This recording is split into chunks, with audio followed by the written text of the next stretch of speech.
Boa noite, mais um programa Horário Nobre com Juquinha. Ontem, 25, Natal, comemos pra caramba, batemos papos, abraçamos, falamos de amor e agora a gente já está indo ao 2022. Muitas coisas boas vão acontecer, a gente vai se encher de energia, de vontade, dedicar para que esse ano a gente, faça sucesso, né? E muito. Hoje tem um convidado muito especial, o Yuri Godinho. Ele é um contador de histórias, isso no meu pensamento. Ele é um contador de histórias. Ele faz cada trabalho, conta muita história, apoia o artista. Ele é demais. Daqui a pouquinho eu volto com o Yuri Godinho.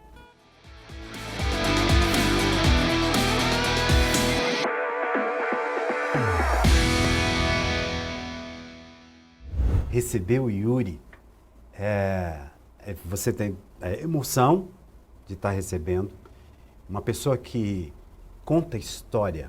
Ele é um historiador, ele é da comunicação, é um jornalista com uma história linda, bela, de trabalhos maravilhosos e ainda com tudo que ele faz de contar história e valoriza o artista de Goiás. É muito importante. Que bacana receber você aqui, Yuri. Prazer é meu, Juquinha. Você é muito generoso. Muito generoso. Um artista generoso. Todo artista é generoso. Né? Que bacana. Não é, na verdade, falar de você, falar do trabalho que você faz, Yuri. Quando a gente conversou lá no passado, eu falei, eu quero muito receber você no programa Horário Nobre com Juquinha. Você vem, sabe? Porque a gente sempre fica, será que a pessoa vai, né? Então eu estou muito honrado com a sua presença aqui. Contar um pouco da sua história. Claro que um tempo nosso de programa é muito curto, porque é muita história para contar, né? Mas eu já quero começar já te fazendo uma pergunta, Yuri. Você nasceu aonde? Eu nasci em Goiânia no dia 1º de julho de 1964. Tem 57 anos. Quando eu nasci, meu pai tinha acabado de sair da cadeia. Meu pai foi o jornalista foi a 4ª pessoa em Goiás que o regime militar prendeu. Meu pai Javer Godinho, ficou um mês preso. Porque, segundo ele tinha uma mitologia toda pessoal, né? Falava que ele dava muito livro para as presas, para os presos, tudo. Aí o povo falou, não, vai embora que você está dando muito trabalho aqui, você pode ir embora. E o meu avô, que ajudou a sustentar a família enquanto meu pai foi preso, estava acabando, Joviano Rincon, que tinha sido deputado estadual, também por causa do golpe militar. Meu pai saiu, ele entrou. Eles fizeram um revezamento para não deixar minha mãe sozinha nesse período. E aí eu nasci nesse turbilhão, né, de 64. E com o golpe militar, meu pai perdeu todos os empregos, né? Diz também a lenda familiar que foi um tempo muito difícil. Na época era uma lenda mesmo, né? Exatamente. Você é uma lenda, né? Mas olha que família, sua família é de uma importância para a história de Goiás, né? E você não fez feio não, cara. Você continuou esse legado aí. Eu lembro muito bem do seu pai, ali tinha na televisão Anguera, sempre teve às 18 horas, tinha Hora dos Ângelos, né? Ele fazia aquele texto interpretado pelo Zé Divino. Zé Divino, exatamente. Né? Foi o texto que no dia 24 de outubro de 1966, né, o ano zero, o primeiro dia da TV Anguera, foi o texto que abriu a TV Anguera. E durante muitos anos, né? Foi, durante muitos anos.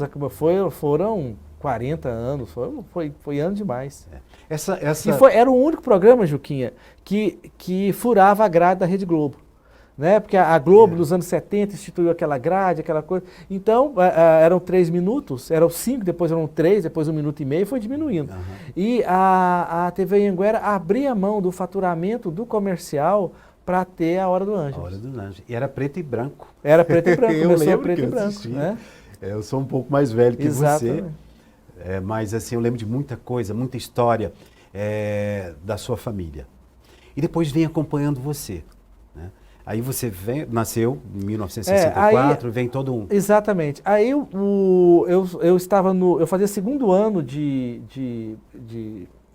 era o ensino médio, hoje é o ensino médio, né? E tinha uma brecha para prestar vestibular. Naquela época não existia Enem, então você podia prestar vestibular. E, de alguma maneira, meu pai arrumou, porque muito bem informado, meu pai é editor popular, na verdade, o cargo era chefe de reportagem, era ele que pautava os repórteres, né? A função de editor. E aí ficou sabendo, tem essa brecha, eu fiz o vestibular, fiz com muita má vontade. No dia do vestibular ele me acordou e falou assim, Ô meu filho, chegou o seu grande dia. Eu falei, que grande dia? Deixa eu dormir. Eu não quero fazer, eu tinha 17 anos. Eu quero. Tinha uma namorada, eu tinha uma namorada na escola, que eu ia estudar com ela no outro ano. Finalmente, sabe? Eu quero namorar, não quero. Mas eu fiz vestibular para jornalismo na UFG e passei. Quando eu passei, não pôde entrar. Aí, meu pai colocou o peso dele, que ele tinha como jornalista, o peso do Popular, junto com um colega nosso, que é o Zander Júnior, Zander Campos da Silva Júnior, que também passou em jornalismo, o pai dele, o Zander Campos, que tinha um bom trâmite ali entre os militares. Então ficou meu pai um lado que os militares não gostavam e o Zander um lado que os militares gostavam. E cada um fez a sua ingerência para que o Conselho Estadual de Educação nos aceitasse. E no Conselho eram 11 votos. A gente ganhou o direito de entrar na universidade por 10 votos a 1. Diz a lenda também, diz a lenda familiar, isso é minha mãe que conta, ela não gosta que fale isso de jeito nenhum, e ela falava isso meio em termos de brincadeira, que o único voto que teve contra foi de um ex-namorado do meu pai. Essa aí votou contra, não teve jeito. Muito bom, cara, muita história, muita coisa que você viveu. E você foi, como é que é isso, esse jornalista, o Yuri, por onde você passou? Em jornal, televisão? Quando eu fiz faculdade, eu sabia que eu queria tudo. Eu fui para a redação de jornal, né? Eu tive na Folha de Goiás, tive no Diário da Manhã nos últimos anos, né? Depois tive coluna no Popular. Engraçado que essa coluna popular que eu tive chamava Garota da Semana. Era uma coluna, porque é coisa folclórica. Ela não era escrita por mim, ela era escrita por um jornalista chamado João Guimarães, que só sabia assinar o nome, ele era analfabeto. Mas ele tinha um trânsito com os jornalistas de Goiás. E o João Guimarães tinha vindo para Goiânia, de São Paulo, fugido, porque ele era pequeno delinquente. E no início de Goiânia, na construção de Goiânia, se aceitavam esses delinquentes. Gente que roubava cueca no varal, sabe? Esses pequenos delitos. Aí a polícia falava, enfiava ele no ônibus, agora você vai, num trem, né? Num ônibus, numa estação, num trem, você vai descer lá em Goiânia, você voltar aqui nós te matamos. E os caras desciam aqui. E ele veio cavar buraco, fazer esgoto em Goiânia. E conheceu o Jaime Câmara, que era sempre foi uma pessoa maravilhosa, um gênio e um gentleman. E o seu Jaime falou para ele, não, você fica aqui, vai fazendo um negócio aqui. Ele foi influindo no jornal, influindo, conhecendo a sociedade, criou essa coluna chamada Garota da Semana, que mostrava uma menina por semana. Aquilo para mim era ótimo. Eu comecei a fazer, porque ele não escrevia, né? Sempre teve alguém para escrever para ele. E quando ele me chamou para fazer, eu achei que era ótimo. Eu conheci uma menina bonita por semana. Olha que coisa maravilhosa. Eu entrevistava uma menina bonita por semana. Então aquilo para mim, jovem, né? Então aquilo para mim foi a glória. Então assim, estava no Popular. Comecei a escrever no Popular com 14 anos. 14 anos? Com 14 anos. Publicava poesia naquele caderno cultural que o Miguel Jorge editava. Lembro. Eu não lembro o nome, o caderno de cultura, né? No formato standard, ainda aquele formatão grande, aquela coisa maravilhosa. E aí, Juque, é muito interessante porque aí eu comecei a escrever artigos também, mas nesse contato meu com a imprensa, o que aconteceu? Eu descobri que eu queria tudo, menos ser um jornalista de redação. O cara que não tinha tempo, o cara que não podia combinar nada com a família porque não sabia que hora que a notícia ia acontecer. Meu pai, durante 10 anos, foi correspondente do Globo. Era maravilhoso, assim, todo final de semana tinha corrida no autódromo, todo final de semana tinha jogo, tudo, mas eu não queria aquilo para mim. Eu não tinha paz. Qualquer coisa, tudo que acontecia, uma vez eu lembro disso perfeitamente, ele falou, tem um disco voador lá no Morro do Mendanha, bora para lá. Sério? Aí ele me pegou, alguém avisou para ele que tinha um disco voador pousado em cima no Morro do Mendanha, do lado aqui da Serrinha, aqui, aqui nas nossas costas, aqui hoje muito próximo. Olha, e nós fomos olhando para o céu e falamos, olha lá, o disco voador. E eu não sabia, hoje eu não sei se eu vi um disco voador, se eu não vi, mas o fato é que se o do Morro do Mendanha não tinha. Mas aí a gente ia, entendeu? Então assim, não tinha nada, você não tinha hora para chegar. Eu não queria aquilo, não queria aquele mundo. Em 86 eu abri a minha empresa, eu formei com 21 anos em 85, no final de 85, e em 9 de agosto de 86 eu abri a Contato Comunicação. Queria fazer assessoria de imprensa. Né? E aí eu fui fazer assessoria de imprensa, coisa que não tinha empresa que fazia assessoria de imprensa. Tinha uma coisa chamada ProJornal, que era uma cooperativa de jornalistas, Aí inclusive professores da universidade, nossos professores lá que faziam, mas nada assim muito. Eu queria fazer jornal para os outros, porque eu achava que aquilo dava dinheiro e não tomava o tempo que eu não queria desprender, entendeu? Eu não queria sair à noite. Fiz 3 anos e meio de direito, abandonei, porque não era realmente o que eu queria. E aí eu comecei a fazer assessoria e segui, né? Cara, a Contato hoje tem uma história do mercado muito importante, né? Você, Yuri, com essa luta toda, com todo esse processo que você passou, essa história do disco voador, eu queria estar ali para ver. Primeiro porque eu acredito e gosto de histórias de disco voador. Não, eu acredito em disco voador, eu acredito em tudo. Tudo que me contou eu acredito, Chiquinho. Mas assim, você, ao longo desses anos, depois ali aos 21 anos, já montando uma empresa, a Contato que hoje ainda está atuando, né? Você está sempre ali, não só junto aos políticos, as histórias da política, mas junto também aos artistas, né? Criando projetos, possibilidades, né? Como é que é isso também para você, que você passou a criar projetos, a criar oportunidade para as pessoas? Eu sempre fui envolvido com a área cultural. Eu escrevia poesia desde sempre, né? Que eu nem lembro quantos anos que eu tinha que eu escrevia poesia. E aí eu vivia nesse mundo, e meu pai também conhecia todo mundo da área cultural, acabei conhecendo também, né? Ciron Franco mesmo, conhecia antes de fazer sucesso, é hoje um grande amigo. Mas, eu era vizinho de um cara chamado Jorginho Marques, um cara que fazia teatro. Sim, conheço. O Jorginho. É Jorginho. O bicho. E o Jorginho falou, por que você não escreve uma peça de teatro? Nunca tinha escrito nada, escrevi. Chamava Piqui Teatro, uma coisa assim, uma porcaria, mas uma porcaria tudo. E a gente encenou essa peça. Aí eu me envolvi muito com poesia falada, tudo. O Diário da Manhã desceu o cacete na peça, Piqui goiano cai do pé. Aquela coisa horrorosa quando você está começando, você não pode ter um cacete, aí você leva o cacete. Mas assim, foi muito orgânico esse meu envolvimento. E aí, com 26 anos, eu acabei, por uma contingência do destino, eu era vice-presidente da União Brasileira de Escritores, e o presidente, que era o Geraldo Coelho Vaz, foi ser secretário de cultura do Maguito, ou do Íris, do Maguito. Acho que foi do Maguito. Do Maguito. E eu acabei, não sei, foi do Íris ou do Maguito.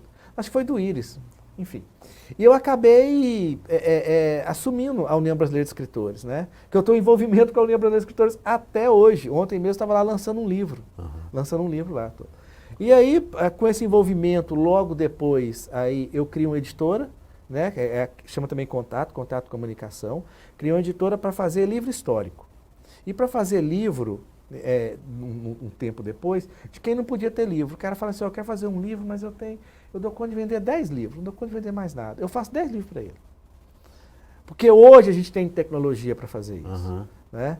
Assim, eu não faço para todo mundo. E aí eu me dediquei ao trabalho de editar esses livros, de fazer uma edição desses livros, que é um trabalho que eu faço sozinho em Goiás hoje. Não tem outro editor de livro em Goiás, não tem outra editora que trabalha realmente na editoração. Esse livro está bom, esse livro está pronto, esse livro precisa de uma revisão, esse livro precisa, em qual contexto que ele se encaixa. Ele está grande, ele é comercial, sabe? Ele dá para ser publicado, ele não dá para ser publicado.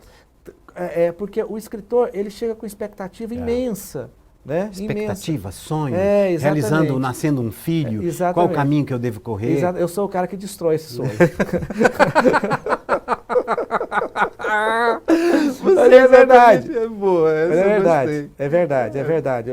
Você põe a real. Exatamente, eu falo a verdade, porque é um caminho que a gente já trilhou, né? E eu não faço a editora, eu não tenho editora para ganhar dinheiro. Eu tenho editora porque eu gosto da área, porque editora não dá dinheiro pra porcaria nenhuma. Né? Editora você faz, mal você paga as contas, né? Então assim, os outros braços da Contato pagam a editora, porque lá pra gente tem um braço de eventos, né? Evento sim dá dinheiro, evento dá dinheiro. A gente tem os prêmios, né? Políticos mais influentes, advogados mais influentes, todos esses prêmios. Eu já ganhei um prêmio. Deve ter sido na comunicação, né? Que eu tenho o prêmio de comunicação, foi. Eu lembro que eu ganhei. Foi o prêmio de comunicação, porque o prêmio de comunicação é de 99. Só tinha 3 categorias. Na época ganhou o Antônio Almeida, da Kelps, o Hamilton Carneiro, demais. Hamilton Carneiro, da Estilos, e o Paulo Bergs, como jornalista. Eram só 3, né? Hoje são mais de 30, só eles são mais de 30 categorias. Né? Porque a gente não tem referência em Goiás, Juquinha. É verdade. A gente não tem referência. Então é o seguinte, o cara ganha um prêmio, porque funciona assim, ó. Eu escolho de uma lista aleatória 300 nomes. Por exemplo, vamos pegar o prêmio da comunicação. Eu escolho 300 nomes da comunicação e disparo para eles, hoje via WhatsApp, eu crio um grupo de WhatsApp, 256, disparo para eles convidando-os a votar. Essas pessoas entram e votam. Quando eu chego em 50, mais ou menos 50, eu travo a votação, encerrou, acabou. Ali eu tenho uma amostra daquele mercado por gente que fala do mercado. Aí eu te ligo e falo, Juquinha, você ganhou. Você não sabia do prêmio, você não sabia que estava concorrendo, porque é livre, que o cara põe o nome que quiser, entendeu? Então, assim, é um jeito de expressar a verdade, certo? Muito bom, muito bom. E aí as pessoas perguntam, mas você cobra das pessoas. Falei, bom, de alguma maneira eu tenho que pagar, eu tenho que pagar o prêmio, né? Eu não cobro. Eu te cobrei? Você não te cobrei? Pois é. Mas eu sei as pessoas que gostam do Juquinha, né? Você está aqui numa TV, eu venho aqui na TV, falo, você não quer ser patrocinador do prêmio, não? O seu jornalista ganhou, seu apresentador ganhou, você não quer, não? Esse que é o trabalho que eu faço, ponto.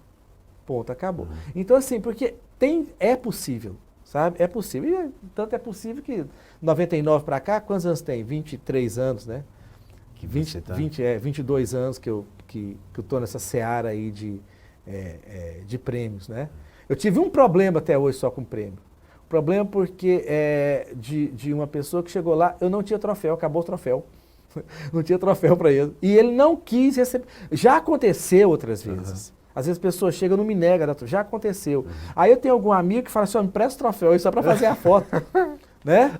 Porque às vezes acontece, né? Já aconteceu umas 3, 4 vezes, já, muito prêmio, 8, 9 prêmios por ano. E aí, só que ele não quis, não, eu quero o meu, com o meu nome. Eu falei, mas não vai aparecer, amigo, olha aqui, você coloca aqui, depois eu mando para você o troféu. Não, eu quero com o meu nome, não fez meu troféu, eu não sabia que você vinha. Mas eu ganhei, tinha direito. Com tudo isso, com tudo o que você vive até hoje, fazendo esse trabalho, desenvolvendo, você tem essa coisa de estar prestando atenção em todas as áreas, né? Na área artística, na área política, sabe? Juquinha, quem está ali, como né? é que é. Você é um artista. Aliás, eu abri o programa falando que você é um artista. Pois nós somos artistas. O que nós gostamos? Nós gostamos de andar na chuva, de abraçar a árvore, que ninguém enche o saco da gente. Né? Quando você tem seu momento, você tem seu momento. Nós precisamos de solidão, nós precisamos ficar sozinhos, nós precisamos, como artistas, nos conectar ao cosmos, a essas coisas aí. Nós somos o quê? O que é um artista, se não uma antena? Nós somos antena. Verdade. E para isso a gente precisa de ritos para alcançar essa antena, para deixar os canais abertos, né? Então eu prezo essas coisas. Como eu sei também que você tem esses momentos. Aquele momento de onde você subir no palco, de você querer ficar sozinho, sabe? O que é aquilo? Você está conectando, né? Eu tô falando, tô arrepiando aqui, minha garganta está cheia de espírito aqui atrás. Pois é, você entendeu? Então assim, nós precisamos dos ritos.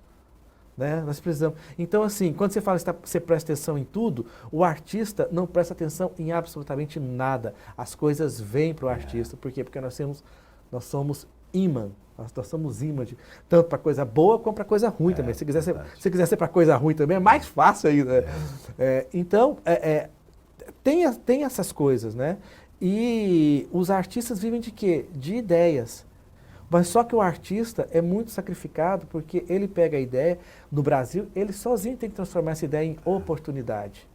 E depois que ele transforma a ideia em oportunidade, ele não andou nada ainda. Ele tem que transformar depois ela em realidade. É um caminho longo e penoso para o artista. Extremamente longo e triste às vezes. Exato, muito porque você triste. tem que provar que você é competente, que você pode fazer, de que você joga todas as suas energias num projeto. Quantas vezes a gente escuta, tipo, você é louco, como é que vai fazer isso aí? Isso não existe. Mas mesmo assim, Yuri, eu aqui você falando, eu olho para você, eu sinto essa energia. Quando você fala que a gente recebe essas informações, ela vem de um ser superior, né? Que é esse amor que a gente se entrega. Exato. Eu não me arrependo de nada. Por mais que não teve sucesso, eu uso uma coisinha, eu agradeço pelos sucessos e fracassos. Porque quem não tem fracasso sabe, não tem nenhuma história para contar. Exatamente. Né? Quantas vezes você teve, não vai dar certo, né? E está aqui o Yuri, a gente contando essa história. Ô Juquinha, mas é legal porque eu desenvolvi uma técnica perversa para isso. Porque o mundo é perverso com o artista.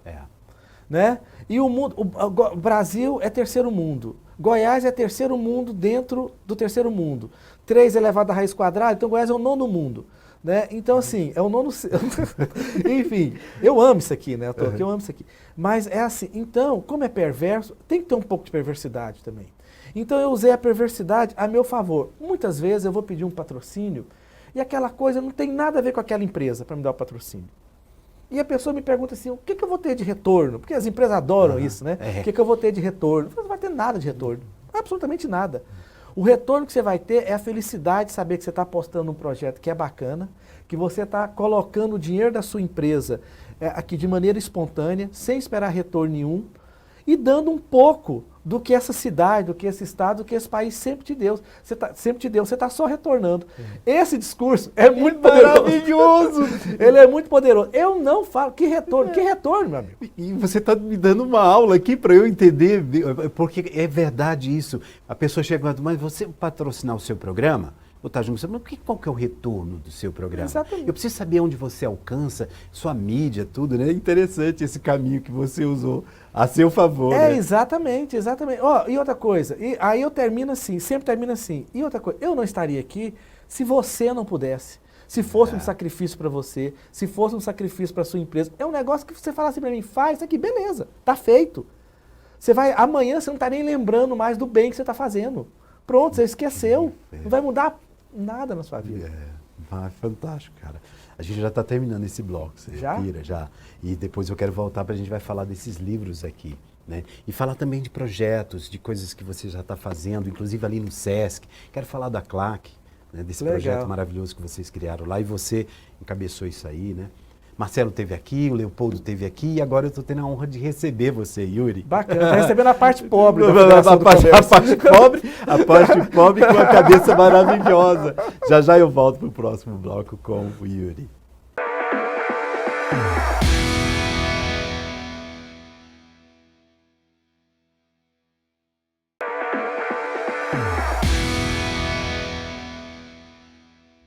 Voltamos com o Yuri. Muita história para contar. Um historiador. Olha só, 2 livros aqui. Olha que bacana. Esse aqui, Fernando, João e Marcelo. Vamos começar assim, falando desse livro aqui. Esses 3 aqui são os pioneiros, né, nessa história da música em Goiás que você colocou no livro. Isso mesmo. Onde eles passam ali pelos bares, pelos lugares. Exatamente. É a questão da antena, né? O que eu pensei? A música goiana cresceu muito e cresce muito, né? Mas como que isso tudo começou? E eu me lembrei que em 1981, meu estudante estava no Comunicação, participando, não tocava nada, não era nem letra minha, era dos amigos meus, a gente foi só por farra. E tinha um ensaio lá no Ginásio Vermelho. E lá em cima, eu passei a tarde inteira esperando, meu pessoal passou a tarde inteira esperando para ensaiar a música. A gente chegou lá tipo 2 horas da tarde, era 5h30, a gente ficou todo esse tempo esperando, e entrava um, saía outro, vamos chamar, peraí. E aí lá para 5h30 da tarde a gente foi chamado, desce aí, hora de vocês aqui, para passar aqui, vamos ensaiar aqui. A hora que eu levantei, eu vi um magrelo, ruivo, de barba, chegando, com o case do violão na mão, era o Fernando Pirillo. Atrás dele, um negro alto, bonito, magrelo, imponente, era o Bororó com o case do baixo na mão. Eu não tinha acabado de descer ainda aquelas escadas lá,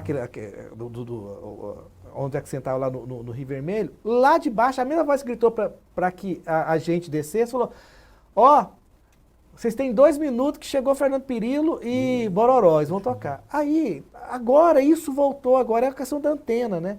Isso voltou agora, eu falei, os caras já eram poderosos ali no início dos anos 80. Como que eles conseguiram isso? Sabe? E aí, eu me lembrei que Marcelo Barra gravou um vinil quando ninguém gravava, né? Aham. Não era difícil demais de gravar, hoje a pessoa grava em casa, né? Hoje não gravava. Depois dele, João Caetano ao mesmo tempo e Fernando Perillo. E a partir daí todo mundo começou a gravar. Né? Aí eu contactei os três e falei, eu quero escrever um livro sobre essa história dos 3 primeiros discos.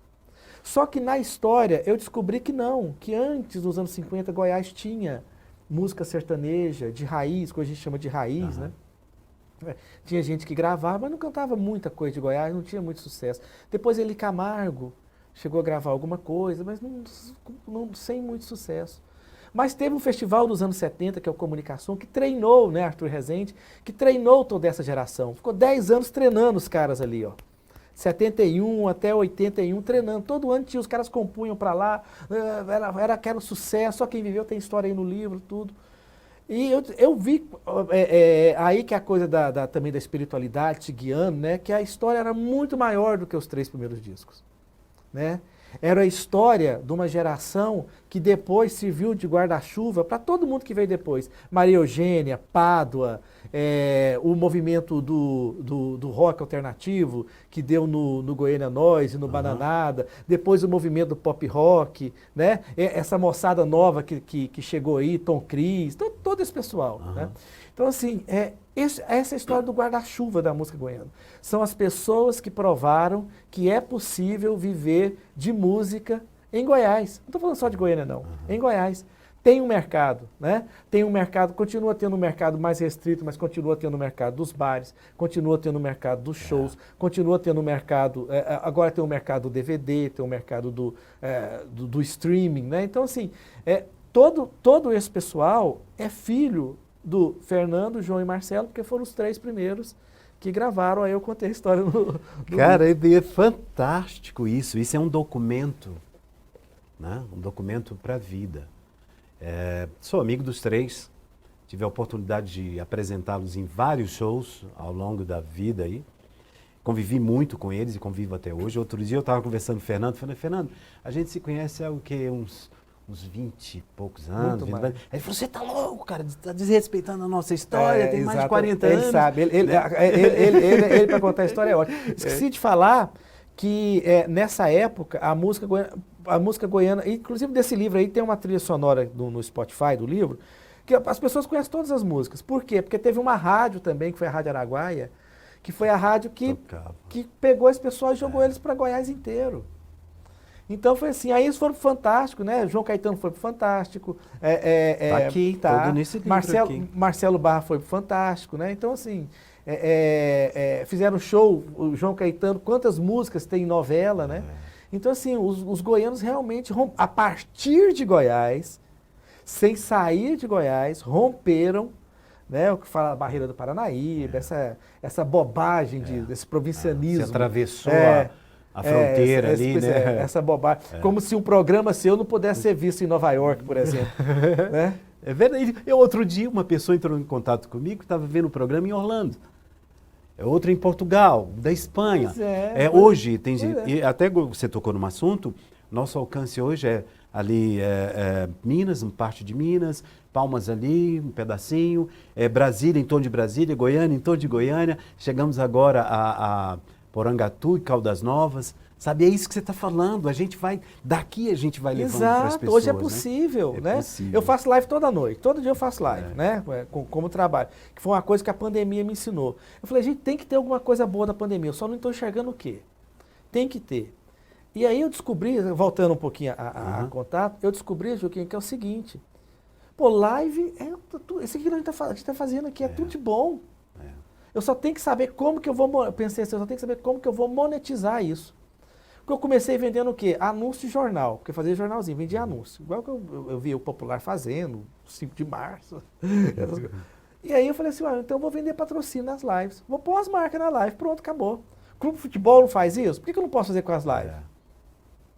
Então eu tenho marca que de 5 minutos passa um patrocínio. Não é um comercial, são só as marcas, passa lá, pronto, resolveu o problema. Então assim, tem, né, toda a escuridão, né, é porque ela está ali.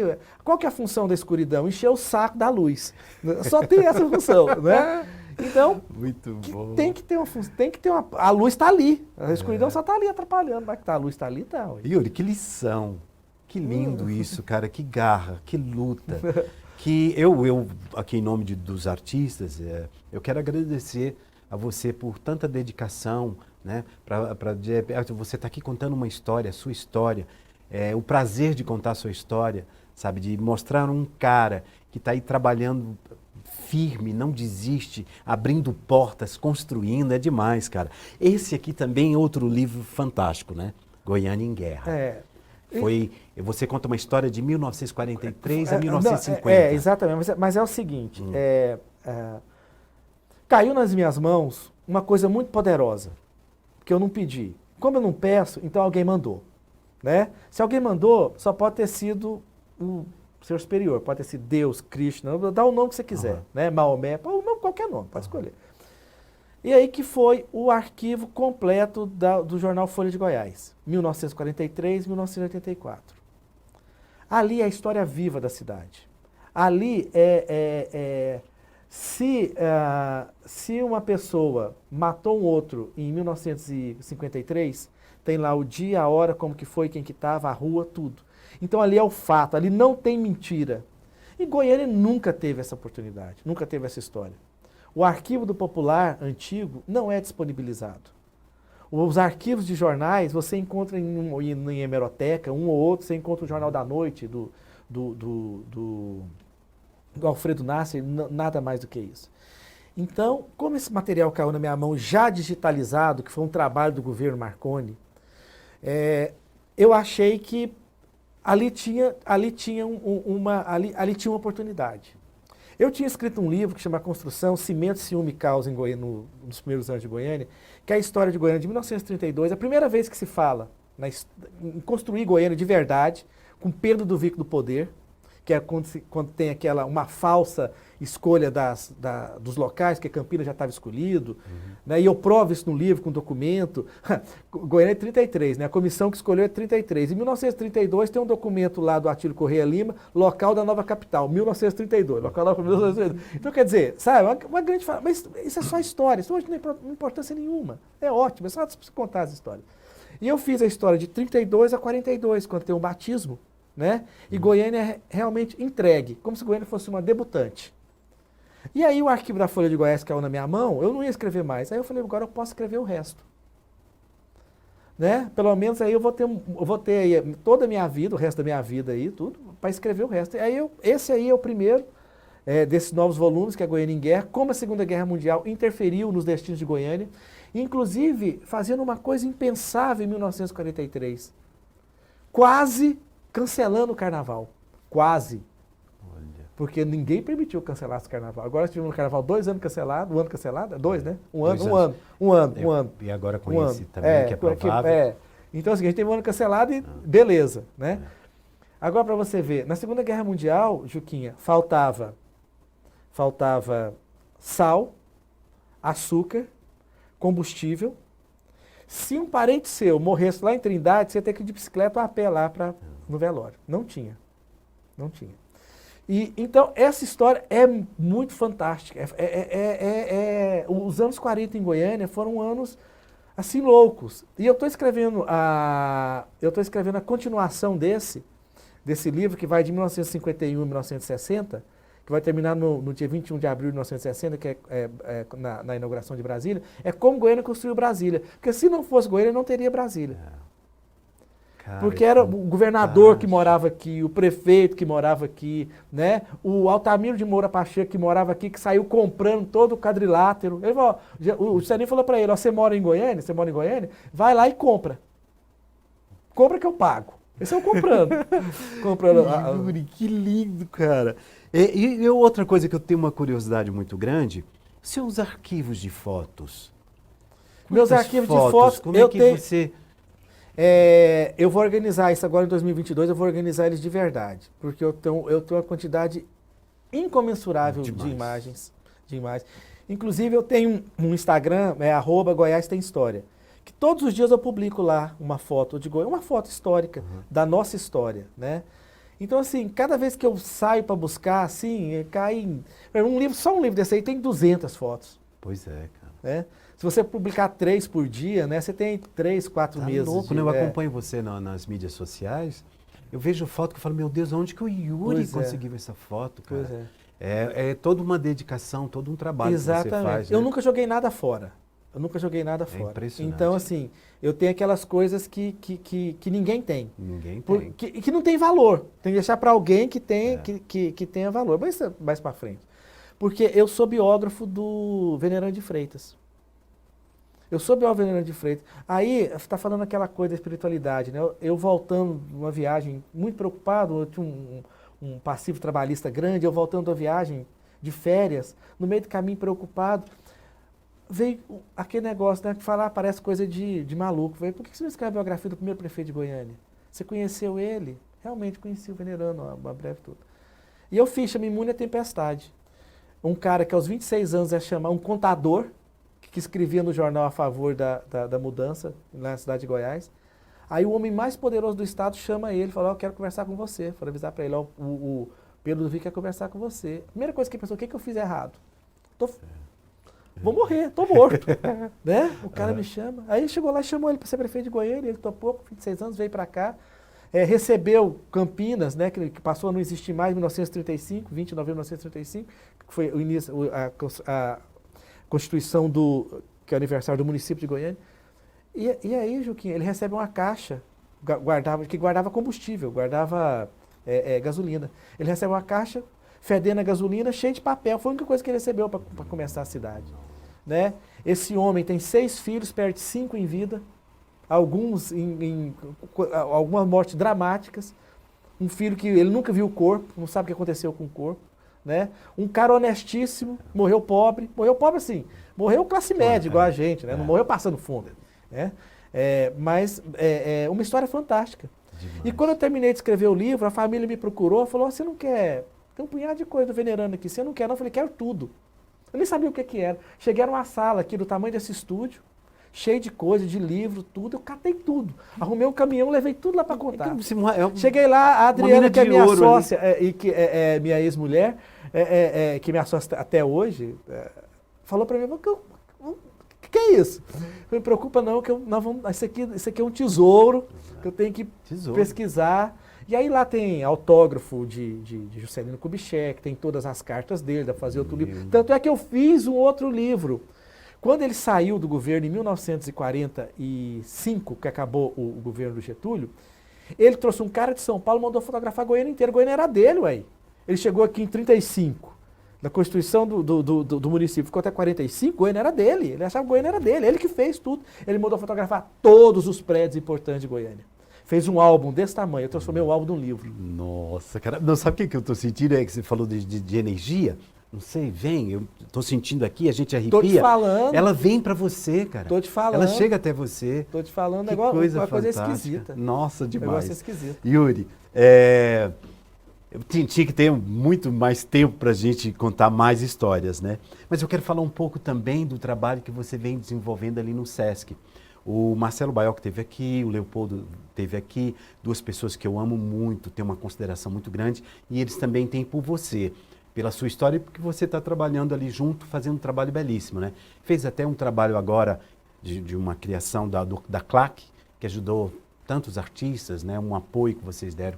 Como é que é também desenvolver esse trabalho lá junto com... É engraçado porque, assim, como eu atuo em muitas coisas, eu sou diretor de comunicação da Federação do Comércio. Meu negócio é cuidar da comunicação, né? Montei um time, um bom time, né? Estava te falando aqui antes do programa, é a primeira vez que eu estou num local que tem condições financeiras para você fazer alguma coisa, que você não tem que correr atrás do dinheiro para você fazer, né? O que é fantástico, né? Demais. E então, aí você pode ajudar os outros. E como eu sou da área da cultura também, a gente pode ajudar a área da cultura. E o projeto CLAC é isso, né? É muito simples, né? Na pandemia, todo artista que inscreveu e que foi selecionado recebe R$2.000 para fazer uma apresentação online. O dinheiro não é nada, R$2.000 não é nada, mas é uma maneira de nós, gestor, dizer assim, artista, nós estamos com você. Mas não é nada não, viu? Não é Muita nada. gente, muito artista, nesse momento da pandemia, esse valor foi super importante. Então não é nada assim, frente ao que precisa, Claro, porque eu também sou da claro, área, óbvio. frente ao, sabe, não dá para você fazer muita coisa, mas é para você apresentar uma live, você dá dignidade para o artista, ele presta um serviço, sabe? O YouTube do Sesc fica maravilhoso, ganha um tanto de seguidores, sabe? A gente cria essa onda positiva, a gente transforma a cidade, né? O que é coisa maravilhosa é você poder transformar, né? Você poder ver aquela coisa sendo criada, né? Toda hora que você clica lá no Sesc, lá que você olha lá, tem um cara apresentando uma peça de teatro, fazendo um monólogo, né? Mexendo com boneco, cada um fazendo uma coisa, né? Um livro cantando, né? Fazendo uma apresentação. Não, pintando, é uma coisa fantástica. É maravilhoso. É uma coisa fantástica. É. E projetos? A gente está saindo agora, hoje 26, Natal foi ontem, a gente comemorou e tudo, e a gente está chegando no ano de 2022. O Yuri, o Yuri, de tanta coisa que o Yuri faz, tantas coisas que ele cria ali, quais são os projetos que você já tem na sua cabeça, que se você pode falar aqui pra gente? Não, eu estou gostando muito de trabalhar com as redes sociais, esse novo mundo das redes sociais, né? Eu quero me dedicar a isso, mais a isso.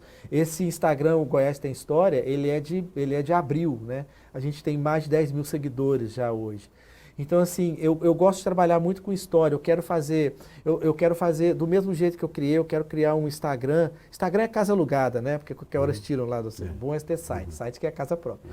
Mas eu começar no Instagram, eu quero voltar a fazer um Instagram de propaganda, o mercado de propaganda precisa saber o que o outro está fazendo, oportunidades, sabe? Aonde que age, aonde que as pessoas fazem tudo. Tem livros engatilhados para o ano que vem, estou escrevendo uma história da Rádio Araguaia, que é muito importante. Estou escrevendo a história de um cara fantástico, que é o Bento Odilon Moreira, que criou a EBM, um cara seríssimo, um cara duríssimo, que veio do nada, veio do interior do Maranhão fazer Goiânia, sabe? Vencer em Goiânia. Eu adoro essas histórias. E essas histórias acaba te passando tanta informação e aprendizado, né? Exatamente, isso é que é bacana. Exatamente. E uma puxa a outra, né? Você vai fazendo uma e logo tem outra, assim, acho isso fantástico. Yuri, você acredita, a gente está terminando já? A sua participação aqui no programa. Ela falou que era muito. É rápido 3 demais, minutos. Nossa, é rápido demais. E eu gostaria muito de agradecer a sua presença, dizer para você que eu sou seu fã e um admirador, que eu acompanho o seu trabalho, acho você um cara digno, lutador, a sua história é linda, é bela, não cabe dentro do programa, nós vamos voltar aqui em breve, né? O ano que vem a gente vai estar falando dos seus novos projetos e tudo, né? Quero pedir a você que dê um recado para o pessoal que está te vendo ali. Bom, eu quero dizer que primeiro eu quero resumir, que eu vou contar uma historinha de cabal, eu quero resumir dizendo que a arte compensa, a literatura compensa, trabalhar para os outros compensa. E dizer, Juquinha, que eu sempre tive muita inveja de você. Eu via você ali, por exemplo, eu via você ali trabalhando nos filmes, né? Eu via você com a dupla sertaneja. Né? Eu falei, como que esse cara consegue fazer esse tanto de coisa? Como que esse cara faz uma... você faz uma coisa com a mão assim, Juquinha, você tem uns gestos teatrais assim, que eu fico com vontade de fazer, mas eu não dou conta, eu tô olhando, assim, sabe? A sua expressividade, eu queria ter a sua expressividade, a sua... Sabe, o jeito que você... A sua facilidade de comunicação, de falar com as pessoas, de decorar. Gente, como é que você consegue decorar? Então, assim, tem muito tempo que eu te invejo. Aquela inveja poderosa, inveja querendo aprender com você, inveja querendo me espelhar em você. Eu sou muito orgulhoso de ser seu amigo. É de verdade, é de verdade. Não chora não, que eu choro também. Termino com essa participação, cheio de emoção. Obrigado, Yuri. Eu que te agradeço. Obrigado pelas palavras, obrigado por você acreditar no trabalho da gente, obrigado por você estar aqui, obrigado por você fazer tanto trabalho importante para nós, sabe, deixar essas histórias, contar história, é tão importante, cara. Obrigado. Estou muito honrado de ter você aqui. Igualmente. E já eu volto pro próximo bloco. Nossa.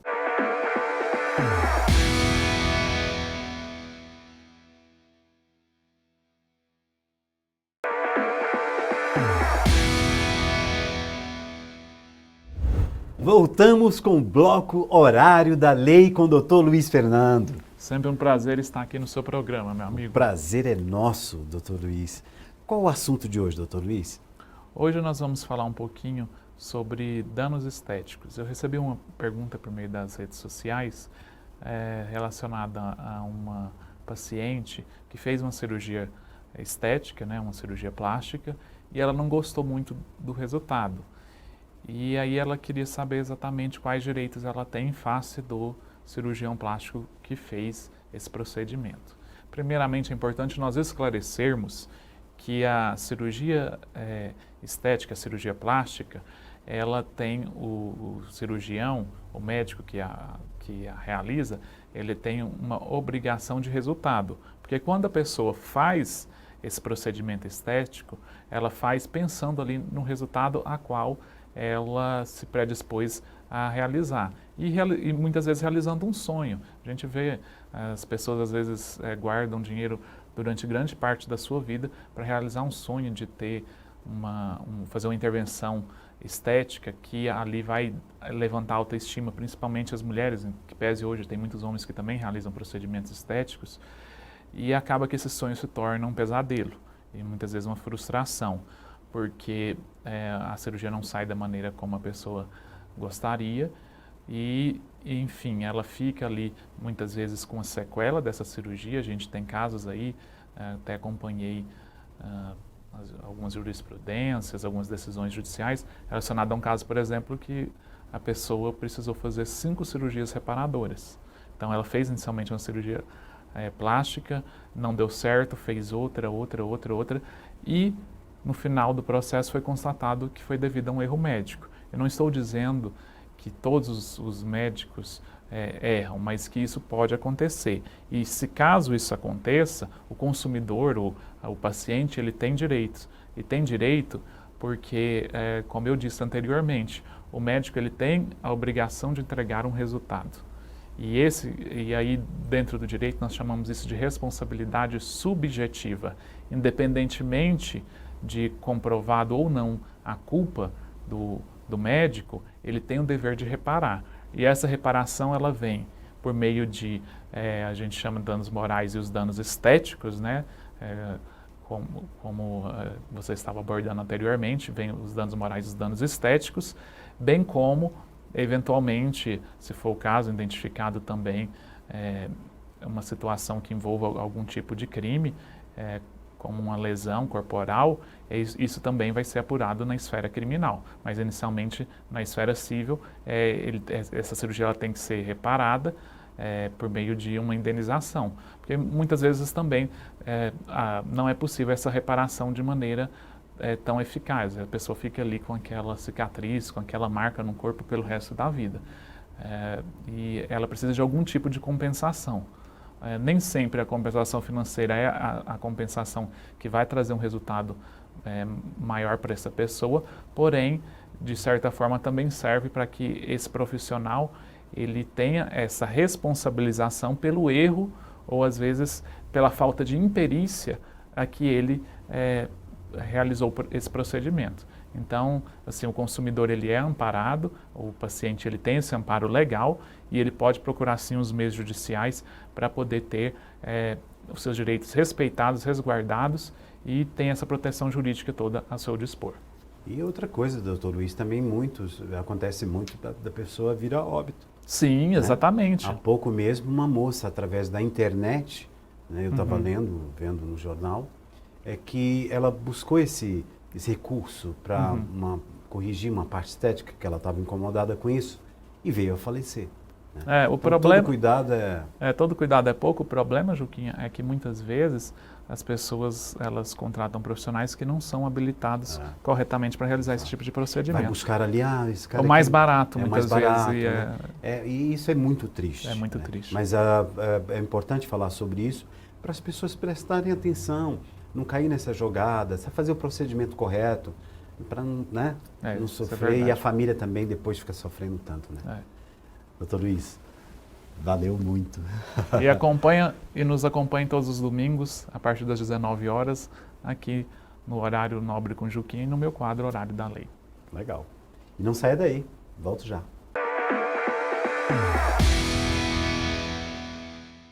Estamos encerrando mais um programa Horário Nobre com Juquinha.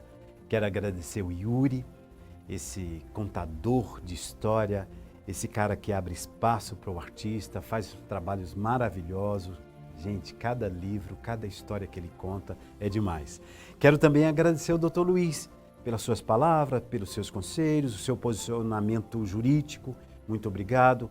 Quero agradecer também a Gentleman. Olha só, esse terno, que legal, que roupa bonita, não é?